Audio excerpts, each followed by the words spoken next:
যদি ১.৫ ঘন্টার বক্তব্যটা পুরোপুরি জিস্ট করা যায়, তো উনি প্রায় ১০ থেকে ১৫ মিনিটের একটা কথাকে ঘুরিয়ে পেঁচিয়ে বলে সেটাকে এতটা ইলাবোরেট করলেন এবং কোর্টকে বিভিন্ন জায়গায় উনি মিসগাইড করার চেষ্টা করলেন। সেটা তো ওরা বিচার করবেন না, বিচার করবেন তো আদালত।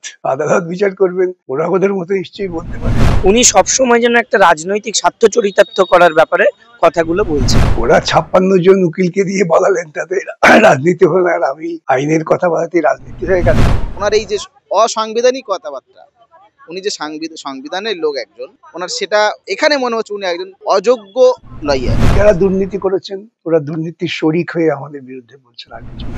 তিনি যেমন লয়ার, তার কাছে ন্যায়ের যেমন দরজা খোলা রয়েছে, তাই তিনি এই সততার জায়গাটা প্রতিষ্ঠিত করার জন্য তিনি একটি ওয়ে আউট বার করে সেখানে তিনি যোগ্য অযোগ্য এমনি বার করে দিতে পারেন। আর যেখানে নাকি সিবিআই এর দ্বারা ইনভেস্টিগেট করা হয়ে গেছে যে কারা যোগ্য কারা অযোগ্য, সেই ক্ষেত্রে তো তিনি যদি সিবিআই কে মান্যতা দেন তাহলে তো জিনিস তো পরিষ্কার হয়ে গেল।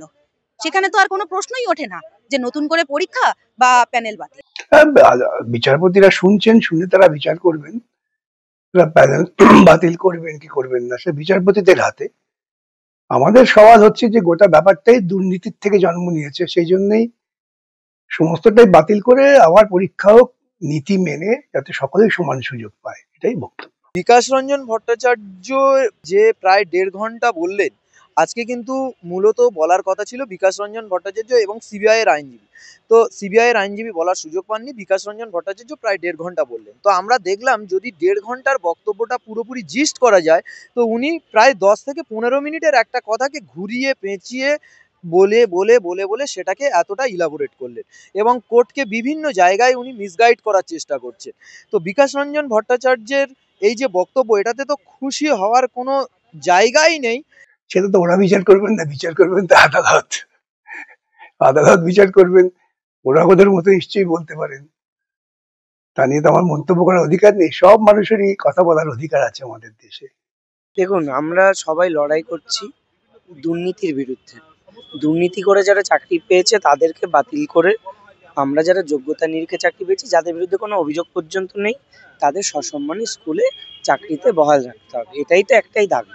তো সেই জায়গা থেকে একজন বিরোধী লয়ার উনি আজকে পুরো দিনটাই বললেন, বলতে গেলে ওনার কথাবার্তার মধ্যে এক ছিটে ফোঁটাও মনে হয়নি যে উনি কোথাও গিয়ে যারা যোগ্যতা নিরিখে চাকরি পেয়েছেন তাদের পক্ষে একটা বিন্দু মাত্র কথা বলেছেন।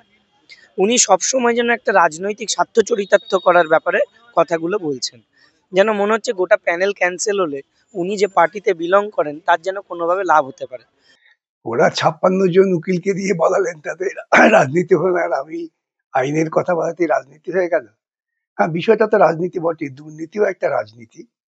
যারা দুর্নীতিকে সমর্থন করেন প্রকারান্তরে তারা রাজনীতিই করছেন।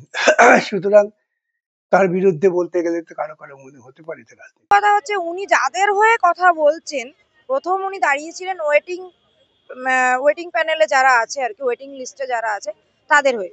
তিনি তাদেরকেই বলেছিলেন যে তোমরা আমাকে আমার উপরে দাও কেসটা, বা আমাকে দাও, আমি তোমাদেরকে যোগ্যদের অযোগ্যদেরকে বের করে দেবো, দিয়ে তোমার সেই জায়গায় তোমাদেরকে চাকরি পাইয়ে দেবো। কিন্তু উনি তো শেষ পর্যন্ত তাদের কথাও রাখেননি, তাদের হয়েও উনি আর্গু করেননি। পরবর্তীকালে দেখা যাচ্ছে যে ওরা আবার অন্য উকিল দাঁড় করাচ্ছে। তো এখানেই উনি প্রমাণ করে দিয়েছেন যে উনি কতটা মানে হানিকারক। সকলেরই অধিকার আছে কারো মান নির্ধারণ করার, যোগ্য অযোগ্য সে ওরা ঠিক করতে পারে না, আমার কিছু এরকম একজন মানে ব্যক্তিত্ব, যিনি একজন সিনিয়র লয়ার, তিনি এইটা কিভাবে বলতে পারেন যে গোটা প্যানেলটাকেই ক্যান্সেল করে দিন এবং এক্সাম হোক, তারা আবার বসার সুযোগ পাক। ৬টা বছর চাকরি করার পর যারা ৪০-৫০ বছর বয়স হয়ে গেছে, যারা ১৫ বছরও আছে, ২০ বছরও আছে, এমন অনেকে চাকরি করছেন, তারা আবার পরীক্ষায় বসবেন? এটা কখনো সম্ভব? একটা মানে ভাবলেও তো গায়ে কাঁটা লাগা উচিত, যেটা কখনো হতে পারে না। তাহলে উনি কি এটাই বলতে চান যে উনি আবার আমাদের সঙ্গে মাধ্যমিক পরীক্ষা দেবেন বা উচ্চ মাধ্যমিক পরীক্ষা দেবেন, যে র্যাঙ্ক করেছিলেন, যে নাম্বার পেয়েছিলেন, আবার উনি পেতে পারবেন? এটা তো হতে পারে না। সে তারা তাদের কথা বলুন না কেন। কথা হচ্ছে দুর্ভাগ্যজনক ভাবে এই দুর্নীতিমূলক প্রক্রিয়ার শিকার তারা, এবং তাদের উচিত ছিল এই দুর্নীতির বিরুদ্ধে লড়াইটাকে তীব্র করা। এখন কি করা যাবে, তারা দুর্নীতির সঙ্গে বুঝে হোক না বুঝে হোক যুক্ত হয়ে পড়েছেন। লড়াইটা যখন আইনত করতে হয় আমাদের আইন মাফিক কথা বলতে হয়। আমরা তো রাস্তায় দাঁড়িয়ে যা বলা যায় আদালতে সে কথা বলা যায় না। ওদের উকিল তো এসব কথা বলেছেন। আমরা রাস্তায় যা বলছি ওরা তো উকিল দিয়েছেন, ওরা তো আইনজীবী দিয়েছেন, অনেক নামকরা আইনজীবী দিয়েছেন, তারা সওয়াল করেছেন, ওদের কথাও তো আদালত শুনেছেন। এখন আদালত বিচার করবেন। রাস্তায় দাঁড়িয়ে তো আমাদের এই সমস্ত কথা বলে লাভ নেই। তিনি বারংবারই বলে এসছেন যে প্যানেল বাতিল, এবং দ্বিতীয় প্রশ্নটি হলো তার যে পুনরায় পরীক্ষা ব্যবস্থা। তো একটা প্যানেলকে তো এইভাবে পুরোপুরিভাবে তো বাতিল করা যায় না, কারণ সেখানে একজন হলেও সৎ ব্যক্তি রয়েছে। তাহলে সেখানে তো সেই সততার প্রতীক হিসাবে সেই সৎ ব্যক্তির চাকরি কখনো যেমন যেতে পারে না। আবার আমরা যোগ্যতার নিরিখে এই জায়গায় এসেছি, 6 বছর আমরা চাকরি করে ফেলেছি। তো আজ গিয়ে যদি আমাকে বলে যে আমি পুনরায় পরীক্ষায় বসবো, কেন বসবো? এই অনৈতিক প্রশ্নটাই তো ঠিক নয় না। তাই আমরা সহমত পোষণ করতে পারছি না। নির্দোষটা আগে ঠিক করবেন কি করে? যারা নির্দোষ তারা সাজা পাবেন না, কিন্তু আমাদের দুর্নীতিমূলক প্রক্রিয়া হলে পরে সেখানে যদি দোষী নির্দোষী বিচার বিবেচনা না করা যায় তাহলে সবাই সাজা পায়, এটাই আইন। কোনো ক্রিমিনাল মামলার দোষ নির্দোষের ব্যাপার না, দুটোর মধ্যে পার্থক্য আছে। হতেই পারে, আমার বক্তব্য অবিবেচক তাদের মনে হতেই পারে, এতে তো বিস্ময়ের কিছু নেই। সবাই যে একই রকম ভাববেন তার তো কোনো মানে নেই।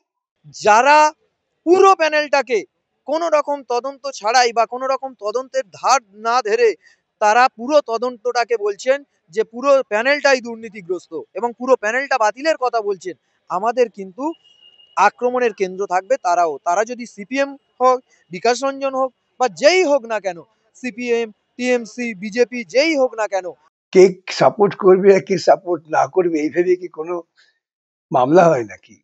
যারা মামলা আবেদন করেছেন তাদের বক্তব্যটাই আমাদের আইনের পরিধির মধ্যে রাখতে হয়। কোন দল সাপোর্ট করছে, কোন দল বিরোধিতা করছে, কোন দল আমাকে মিথ্যেবাদী বলছে, কোন দল আমাকে সাধুবাদ দিচ্ছে, এইসব দিয়ে বিচার বিবেচনা আমি করি না। আমাদের যে দায়িত্ব নিয়েছি আমরা আইনের হয়ে সওয়াল করা, সেই সওয়ালটাই করি। তারা আমাকে কেন বলছেন? তারা আদালতে বলুন। তাদের হয়ে তো অনেক আইনজীবী দিয়েছেন তারা আদালতে, সবাই তো তাদের কথা বলেছেন। তাদের কথা আদালতে তো বলা হয়েছে। তারা শুনবেন, আদালত বিচার করবেন। আদালত কালকে বলতেও পারেন যে না, সব প্যানেল নয়, আমরা কিছু লোক বাতিল করলাম। আবার বলতে পারেন সব প্যানেল বাতিল। সেটা আদালতের বিবেচনার যোগ্য। আমরা তো একেবারেই সহমত নয় এবং একেবারেই খুশি নয়, কারণ উনি যেটুকু বক্তব্য রেখেছেন সবটার ক্ষেত্রে ওনার একটাই যুক্তি যে অল আর ফ্রড এবং সিস্টেমেটিক ফ্রড। উনি জানেন যে সিস্টেমেটিক ফ্রড নয়, তবু উনি দাবি করে যাচ্ছেন একটাই যে সিস্টেমেটিক ফ্রড, অল আর ফ্রড। এটা একেবারেই যে আইনজীবী রূপে আমরা এই ওনার এই যে অসাংবিধানিক কথাবার্তা, উনি যে সংবিধানের লোক একজন, ওনার সেটা এখানে মনে হচ্ছে উনি একজন অযোগ্য লয়ার। ওরা ওরা ওরা একটি রাজনৈতিক দল দ্বারা প্রভাবিত হয়েছেন, যারা দুর্নীতি করেছেন। ওরা দুর্নীতির শরিক হয়ে আমাদের বিরুদ্ধে বলছেন, আর কিছু না। তো ওদের উকিলরা বলে আদালতে ভুল পথে চালনা করেছি, কোনটা ভুল পথ সেটা তো আদালত বিচার করবে। এই কলকাতা হাইকোর্টের ডিভিশন বেঞ্চেও তো ওরা সওয়াল করেছিলেন, ওদের হয়ে বলা হয়েছিল। ডিভিশন বেঞ্চ রায় দিয়েছে, সেই ডিভিশন বেঞ্চের রায়কেই তো আমাকে কার্যকর করার জন্য সওয়াল করতে হবে।